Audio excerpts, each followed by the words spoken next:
Siyempre po sa lahat ng aking mga subscribers, followers at mga viewers, sana po ay nasa mabuti kayong kalagayan lagi at walang problema sa buhay. Mailayo kayo dito sa anumang uri ng kapahamakan, maging dito sa mga politikong mga kawatan.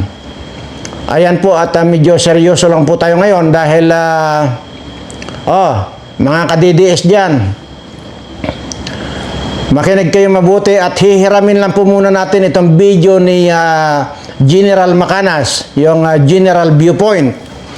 At pasensya na sir ha, at gusto ko lamang pong palaganap itong sinasabi ni Ramon Tulfo na ito raw mga DDS ay mga supot, mga estupido or gago. Ayan. Mga ka-DDS dyan, ano pa ang kuwan natin dito? Ano bang ganda natin gawin dito? Pero sa totoo lang, hindi na dapat pinapatulan itong Ramon Tulfo na ito. Ito kasi yung malapit na itong may hukay. Malapit na itong laglag sa hukay ito. Kaya dapat to hindi na pinapatulan dahil ito yung matandang hukluban na walang pinagkatandaan. Itong Tulfo na ito. Kung saan yung kwan ito, kung parang langaw lang din naman itong mga Tulfo na ito, kung saan yung tae, nandun sila. Ganyan ang karakas nitong mga Tulfo na ito. Kaya mag-isip na kayo mga kababayan. Kaya yabang nitong mga ito. Sa totoo lang, itong Ramon Tulfo na ito, kung inyo natatandaan, kay Claudine Barreto lang, ay sabog-sabog na mukha niyan eh. Diba? Nakita niyo naman. Hindi ko na kailangan magpakita rito ng ebidensya o ano pa. At black eye yan. Hindi mo makita ang mukha niyan kung may mukha pa bang Ramon Tulfo yan. Si Claudine Barreto lang ang bumanat dyan. Dahil sa sobrang kayabangan itong Ramon Tulfo nito, kala niya, lahat na lang ng tao kaya niya. Natagpuan niya si Claudine Barreto ha. Napakaganda at napakasiksing bata yan. Noon. Ngayon yata, sabog-sabog na rin si Claudine Barreto.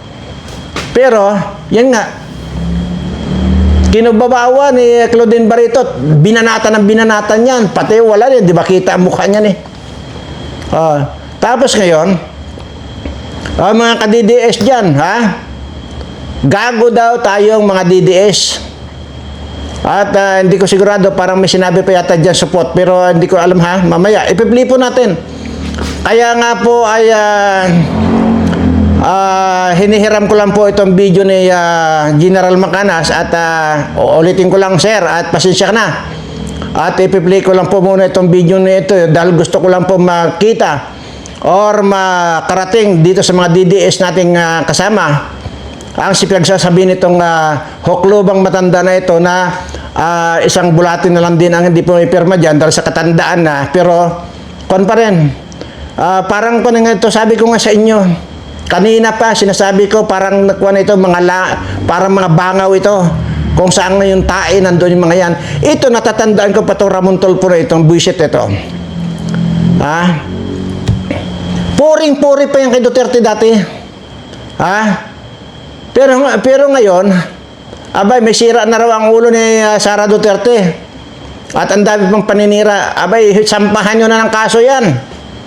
Para magtanda itong matanda hukluban na ito. Kasi, hindi naman kung kanyan eh. Nagtatapang-tapangan lang yung mga Tulfo na yan.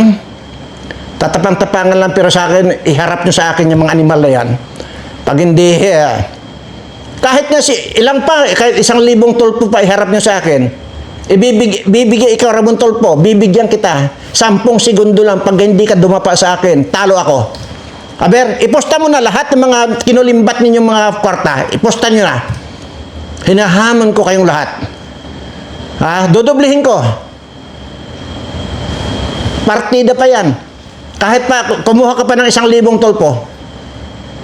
10 segundo lang ibibigay ko sa inyo. Pag hindi ko kayo pinadapa sa loob ng 10 segundo, sabi ko, talo ako. Adi kunin nyo yung posta ko. Bullshit ka, kala. Kayo lang ba ang marunong kayo lang ang gusto lang nyo magsalita ng ganyan? Isipin mo ngayon, sasabihin mo mga gago kami mga DDS. Bakit? Yun ang paniniwala namin. At yun ang nakita namin sa mga Duterte. Napakahusay na presidente itong si President Duterte. Ha? Ngayon wala na kayong pakinabang at doon na sa dahig at kinidnap na dito mga bangag na ito, maputang ng mga bangag na ito. Ganyan ka na magsasalita ngayon, hayop ka. Humarap ka sa akin, pitikin ko lang yung tainga mo pag hindi ka pulutin doon sa kalawakan eh. Buisit ka. Huwag ako, putang na nyo ha. Huwag ako.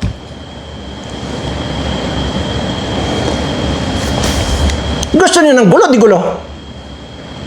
Pero sabihin mo kami, stupido, buwa ka ng ina ka, na matanda ka na, blaga. Bagay, wala nang ngipin na lalagasin ko ito. Postiso na yan eh. Wala na akong lalagasin ng ngipin yan. Kung original pang ngipin, lalagas-lagas sa akin yan eh. Bullshit ka. Para, ganon kayo pag nagsasalita kayo mga tulpo kayo. Parang wala kayong kwan. Akala nyo parang wala kayong kamatayan ng mga animal kayo. Ha? Ito ang panoorin niyo, ha? Ito panood ko sa inyo, ito mga DDS, ha? Matuto kayo dito. Panood ko sa inyo to para maintindihan ninyo, no? At sabi ko nga, pasensya ka na at pasensya na po, General Macanas, at hihiramin ko lang itong video mo. Ayan. Ito. Sandali, ha?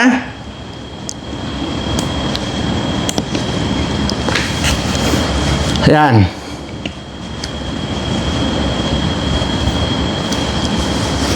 Oh, mga ka-DDS, support daw kayo.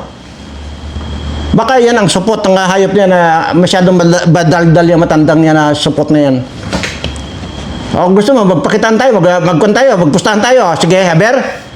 Lahat kayong mga tolpo. Sige nga. Magpustahan na tayo. Kung sino mga support sa atin. Siyempre, nandoon na rin yung kwan. Yung pagsamasahin nyo yung pira nyo, okay? Kung mayroon kayong tig-100 milyon, kayong magkakapatid at tulpo, ha? Ilang kayo? 4 kayong tulpo, o di 400 billion. Dodoblihin ko 400 billion. Ay posto natin. Magpakitaan tayo sa public. Kung sino ang, baka ito, kasing laki lang ng ting-ting yung mga pag-aari ninyo, mga buwakan ng anan nyo. Yan. Iposta nyo, tiga 100 billion kayo magkakapatid. Tatapatan ko, 400 million. Magpalakihan ka tayo? Buwakan ng ina nyo. Dito sa akin, dito, wala kayong kwan dito. Matagal ako naghahamon dito. Buwakan ng ina mong matanda ka. Nasa kang matandang hukloban na animal ka. Akala nyo, kung nagsasalita kayo sa mga tao ng mga buwakan ng ina nyo, ganun-ganun lang eh. Sige nga. Baka yung mga utin ninyo, kasing lalaki lang ng ting-ting yan. Doblihin ko. Yung pera ninyo, 400 billion. Dodoblihin ko. Kung dinubli ko yung 400 billion, di 800 million. Sige. Lahat kayo, pagdako ninyo, sa public tayo, sa lunita tayo, magpakitaan. Nakakover yan ng media. Sige nga, palakihan tayo. Buwak ka ng ina nyo. Kung nagsasalita kayo, para kayong mga walang kamatayan ng mga hayop kayo eh. Ito na po ha. Mga DDS, pakinggan nyo to. Again, kay General Macanas, hiramin ko lang muna itong video mo.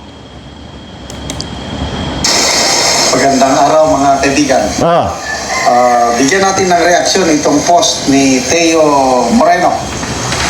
Sabi niya, very libelous naman ito, oy. BP Inday Sara Duterte, when pa kayo magpa-file? So, isinare ni Teo Moreno ang post ni Ramon Tulfo. Sabi ni Ramon Tulfo, those from Davao City and super duper loyal Duterte supporters, I hope you will wake up from your stupidity and stupidity. Tayo, mga Duterte supporters, mga stupid daw tayo. Bakit? Sara is a certified nutter. N-U-T-T-E-R. Tinignan ko ang meaning, baliw. Certified baliw daw si BP Inday Sara. Pulong was abuse o abusador. Was abused and allegedly involved in drug trafficking when their father was president. Basti, who is now mayor, is always drunk and goes to office in the afternoon or evening because there is always hangover. Hate me if you hate me, but I'm just speaking the truth. Just like you, I've also been stupid, but now I wake up to reality. Stupid din daw siya noon. So, ibig sabihin, Duterte supporter din siya noon. Ngayon, na-realize niya, walang kwentang mga Duterte. Kaya tayo daw, mga Duterte supporters, magising na tayo. Okay. Nung birthday ni PRRD, nung March 28, may nabasa akong post ni Ramon Tulfo. Pinupuri niya ang Pangulong Duterte. Sinasabi niya na very close sila noon. At siya daw, si Ramon Tulfo daw, correct me if I'm wrong, baka yung memory ko lang, yung sa nabasa ko na, parang siya ang nag-encourage kay PRRD na tumakbo, something like that. So, nung nanalo na si PRRD, naging close pa rin sila. Nag-a-advise ka na. So, nung nanalo nga si PRRD, kinuha ni PRRD ang kapatid ng mga Tulfo na tourism secretary. Kaya lang hindi nagtagal dahil may issue, corruption. Kung natatandaan po ninyo, yung babaeng kapatid niya, nilagay yan ni President Duterte na bilang tourism secretary. Magkano yung involved yan? Kaya nagkanda-tanggal-tanggal yan. 60 million pesos. Naihiring yan sa Senado. Nagmamalinis-malinisan itong mga putang ng mga mga tulpo na ito. Mga tulpog din naman itong mga animal na ito. Bastos! So, malis. So, itong mga ibang Tulfo, I think Erwin Tulfo, dinidepensahan niya si PRRD nun. May mga programa niya na talaga. Todo depensa kay PRRD. So, ngayon, ito na. 9 days before election, naglalabasan yung mga post na ganito. So, anyway, karapatan ni Mr. Ramon Tulfo yan na mag-post. Panawagan man lang niya, magising daw tayo sa katotohanan. So, nasa atin kung maniwala tayo sa kanya o hindi. Ako, my opinion, gising na gising ako sa katotohanan ng isa sa mga pinakamagaling na leaders o the best president to ever have sa Pilipinas ay si Tatay Digong. Correct! Then, naniniwala ko, gising na gising ako sa katotohanan na ang mga politiko ngayon na may tunay na malasakit sa taong bayan ay ang mga Duterte. Pati nga kasi yung pati nga kasi yung desisyon ng isang tao, panghihimasok itong tulpo na ito, itong hukloban na tulpo na ito, na putang nan to, na malapit nang mamatay itong hayop na ito. Bullshit na ito. Ganyan yan eh.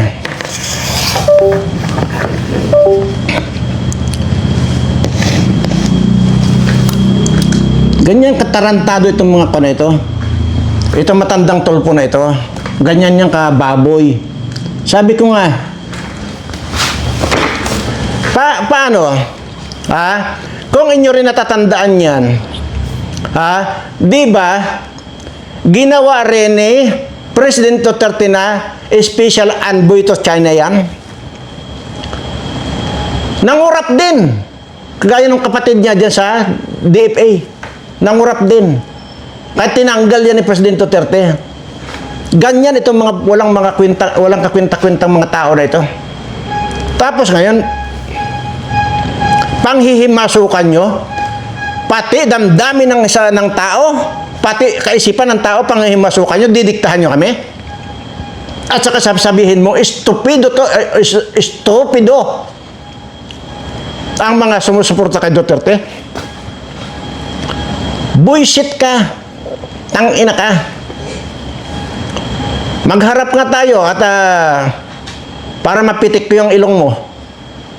Maniwala ka sa akin. Pagka pitik pa lang yung gagawin ko sa iyo, tingnan ko kung buong ulo mo tanggal yan. Pitik pa lang yung gagawin ko sa iyo. Ay kung kay Claudine Barreto, basag-basag na yung mukha mo eh. Ay ano pa kayo sa akin? Ay pagka kay Claudine, binasag-basag ni Claudine ang mukha mo, sa akin, durog-durog yan. Pati ba naman kung panghihimasukan pa? Oh. Yan, sino ba yung mga kondito? Ang mga kandidies dyan? O, sige, BMR. Oh, support daw ang DDS. Oh, KPL. Ayan, sino pa ba? Buisit na tulpo na ito. O, sabihin nyo dyan, mag-displayhan kami dyan sa Lunita. So, tingnan natin kung sino ang mapapahiya. Ha? Ulitin ko lang. Magtulong-tulong na kayo, mag-ambag-ambag na kayo. Kasi alam ko, ikaw na haklubang kamatanda ka, wala ka ng pira. Magpastulong ko na sa mga kapatid mo kasi lalo na si Rapid Tulpo, may bilyon yan. Tigwa 100 million kayo, tatapatan ko, doble. Kahit kayo mag-displayhan tayo, maghubad, all the way hubad dyan sa Lunita. Tingnan ko lang, aber, sino mapapahiya sa atin? Magkakapira pa kayo pagka nalamangan nyo ako. Pero sigurado ako, nako, baka kasing laki lang ng ting-ting ng walis yung mga kwalipid. Nagtatapang-tapangan lang kayo mga buwaka na ganyan. Hoy. Wag ako ha, wag ako. Buisit ka, wag mo sabihin na stupid ang mga DDS na animal ka. Baka ba bunuotin ko isa-isa yung ngipin mo. Animal ka? Buisit ka, mumurahin kita na mumurahin na animal ka. Buwaka ng inakamatanda ka. Ha? Tarantado ka. Huy! Ikaw ang support. Huwag mo sabihin na support itong mga DDS. May sinabi ba si General Macanas na support? Kung wala man, ganun na rin yung sinabi mo. Buha ka ng inang matanda na ito. Mamamatay na lang itong hayop na ito eh. Ha? Baka tusukin ko yung bayag mo eh. Ano ang kon yan? Ikaw commit nyo dyan. Ano? Tusukin ko na yung bayag nito? Para lumubo? Ha? Buisit ka? Huwag mo kang magdahan-dahan ka sa pananalita kasi kayo mga tulpo. Ang tingin nyo sarili nyo, tigasin kayo. Pero putang, iharap nyo sa akin, humarap kasi sa akin. Pag hindi, nako, napakasarap bumasag ng, o dumurog ng ulo ng isang taong gago. Maniwala kayo sa akin, hindi ko pa nilalagay itong mga daliri ko dyan sa ulo mo, durug-durug na yan. Ha? Ganyan kayo, may pag-ganyan-ganyan pa. Uy, wala yan. Ha? Ay, mga pag-ganyan-ganyan pa. Ha? Uy, ito lang, dulo lang ng kwan ko. Hindi ko pa ilalapat yan. Iuumang ko lang yan sa bunbunan mo, durog-durog na yung ulo mo.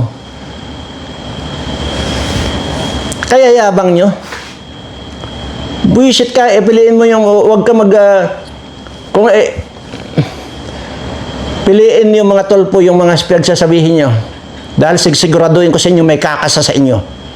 Mga kababayan, Alam nyo na, ngayon darating na botohan, tanga na lang, gonggong na lang yung boboto sa mga tulpo na yan. Tandaan nyo yan.